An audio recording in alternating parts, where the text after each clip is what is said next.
Okay, good morning, class.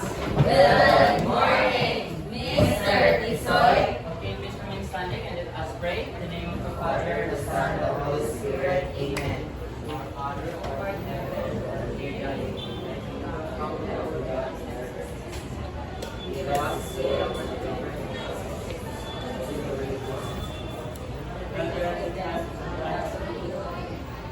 Father, the Son, and the Holy Spirit. Amen. Once again, good morning, class. Good morning, Mr. Tisoy. So before you take your seat, please stay on the crash on the floor and arrange your chair. Now I'm going to have your attendance. When your name is called, please say math is fun. Okay, again? Math is fun. Okay. Class first, Jessica and Ro. Math is fun. Linkin, Math is fun. Carisusa, Math is fun. Masonglay, Math is fun. Amuro, Math is fun. Katapan, Math is fun. Valiente, Math is fun. Masongjit, Gomez, and De La Cruz. Math is fun. Okay, since everyone is present, so let's give ourselves a round of applause. So guys, how are you today? We're How good? How good? What? Good. Very good. Wow. So now let's have our quick review before we start our discussion. So now, as you can see, what do you think is what I'm holding out? A son. A sign. Yes, a sign. Then what is on the sign? A number. A number. So please don't raise your hand. Expression. Raise your hand. Okay, a song. It's a mathematical expression. Yes, it's a mathematical expression. So that is correct. So I'm going to give a song. Okay, in mathematical again, in mathematical expression, there are three different parts. Then, who can tell me the three different parts of the expression? Anyone? Raise your hand. Okay, Agustin. There is a number. Usano. Okay, that's one. Numerical equation. Thank you. That's correct. Another? Exponent, sir. Exponent, that's correct. And that is The variable. the variable. So let's give a round of applause and I'm going to give him a reward. So since you already remember those parts of the expression that we're going to use, then last question is, what is the purpose of exponent that we're using in the expression? The purpose of exponent. What is the use of the exponent? Can anyone answer? If you can still remember. Okay, Agustin.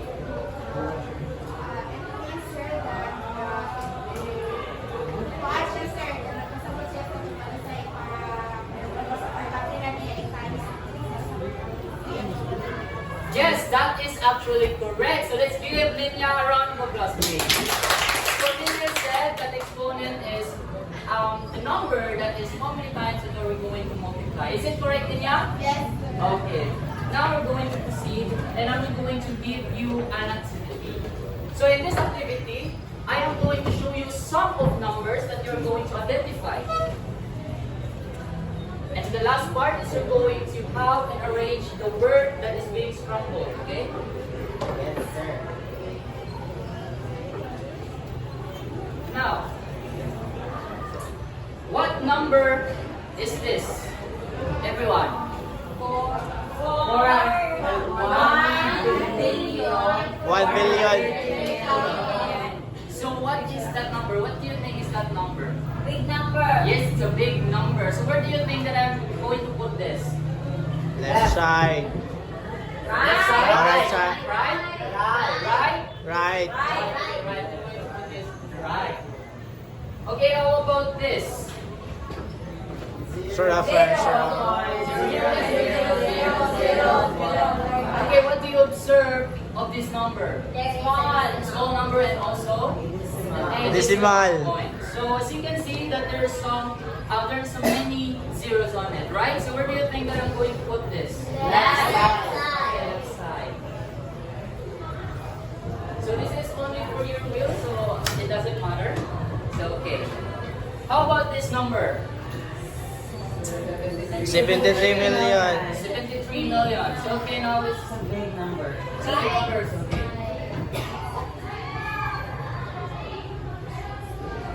So how about this? Zero, So as you can see, it is still a small number, right? And now we're just going to put this in the left.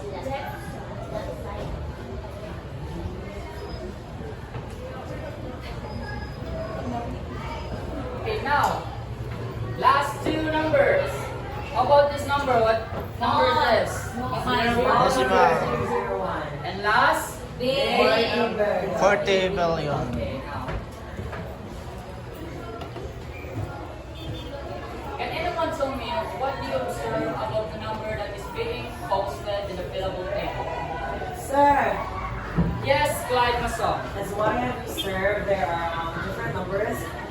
From the right side, we have a large numbers or big numbers, and from the left side, we have smaller numbers like that.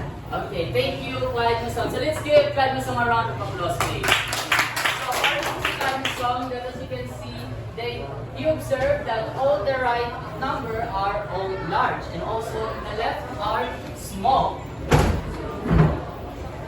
So now, can I ask anyone to who wants to volunteer to arrange this scrabbled word? Okay, Katapan and Ray Price. You're going to post and arrange that word here to the top of the number that is being posted in the fillable table. Okay.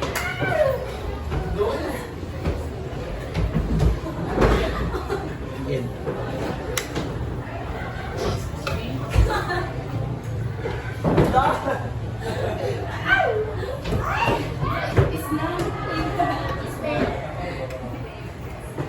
So do you agree of what the word is being pasted at the top of the fillable table?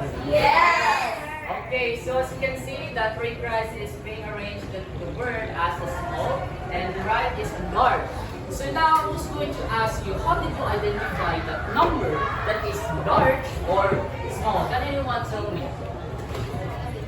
Anyone? How did you identify that number that is large or small? Or how did you determine that this number is large or this number is Yen. small? Can anyone? Okay, Carisosa, please stand up. Sir, I identify the numbers as small or large if the numbers below, before it is zeros, that's small, and if the number contains zero after it, it's large. Okay, that's correct. So let's give Carisosa a round of applause. Thank you so much, Carisosa. So according to Carisosa, is we can determine the number large or small depending on what the decimal place is being located. Okay? So now, so here is our objective. So our objective is you will learn the steps involved in converting the numbers or the standard notation to scientific notation. And you will demonstrate your understanding in scientific notation by solving a real world problem. So now I'm going to divide you into two groups. Okay? So this is how I'm going to divide you. In this part, in the right side, will be the group 1, and here will be the group 2. Am I clear? Yes, sir. Okay, very good. So what are you going to do is you have to answer 5 equations. Okay? Please hear my instruction. You have to answer the 5 equations, and after answer or solving it, you have to add it on, and you're going to get your correct answer. Okay? So I'm going to distribute your questions, your 5 questions, and you will be only given 5 minutes to answer. Okay, am I clear?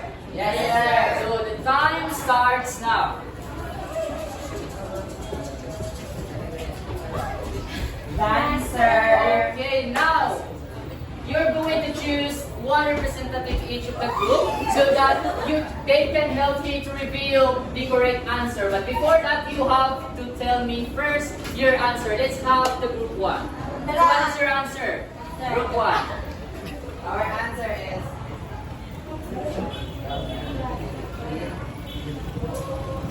Our answer is 3,370,000,000, sir. Okay, now how about the group 2? Our answer is 650 million. 650 million. Now, those representatives, please come in front and help me reveal the answer. Okay? So, in revealing the answer, I have here what we call a system bomb, or this is what the scientists being used to calculate a very large number. Okay? So, the representatives, so this is what you're going to do. You are going to pull the arrow all together. Am I clear? Yes, sir. So as I roll this, roll over. Roll, you are going to pull it again, right? Yes, Okay, sir. so now let's reveal our answer. So slowly roll the arrow.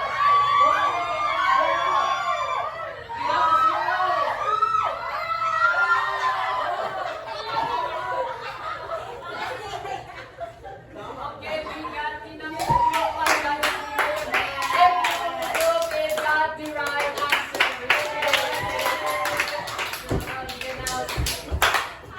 Thank you.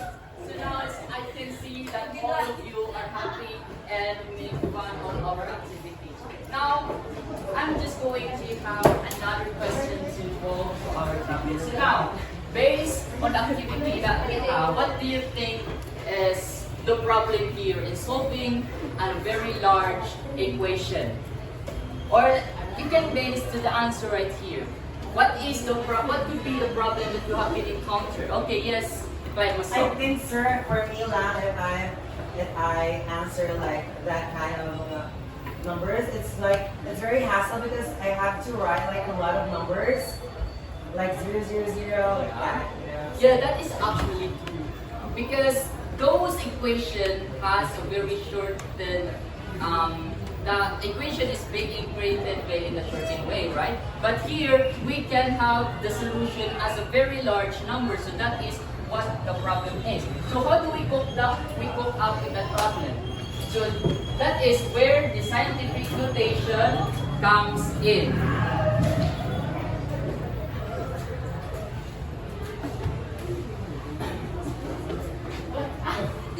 Ah!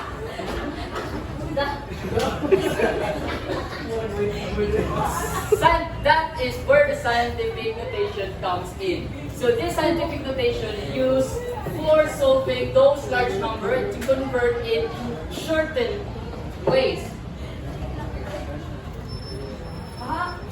So in scientific notation, we have here a specific format, which is my bag, right? As you can see. So in this specific format, we can only use and follow this kind of format, which is blank times 10 to the power of n. So where this blank as our new number and n as our exponent. So now, how do we use this format? So using this format, we can only have, we simply have to follow these simple steps. So the first step, before that, we have to write, we cannot use standard notation.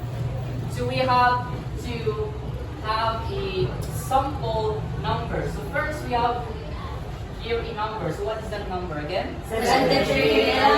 So now we're going to try to convert this 73 million into this scientific notation. Is it okay? Yes, sir. Okay, let's paste it here as our sample number.